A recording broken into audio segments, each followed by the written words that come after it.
দেখেন আমাদের কোনো এক দার্শনিক কোনো একজন সাহিত্যিক বলেছিলেন যে নদীর সামনে যদি দাঁড়ান আপনি, নদীর যে বিশালতা, সেই বিশালতায় কিন্তু আপনার মন যদি ছোটো থাকে তার মনটাও কিন্তু একটা বিশালতা হবে।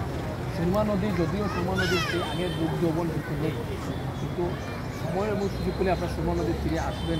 এই সুরমা নদীর বিশালতা, সুরমা নদীর যে রূপ, শীতকালে আসলে আরেক রূপ, বর্ষাকালে আসলে আরেক রূপ, এবং আপনারা যখন অক্টোবরে আসেন তখন দেখবেন আরেক রূপ। সুরমা নদীর যে বিশালতা, নদীর যে বিশালতা, এই বিশালতা কিন্তু আপনার মনটাও কিন্তু বিশালতা। এই সুরমা নদী কারোর জন্য কিন্তু অভিশাপ, কারোর জন্য কিন্তু আশীর্বাদ হয়ে দাঁড়ায়।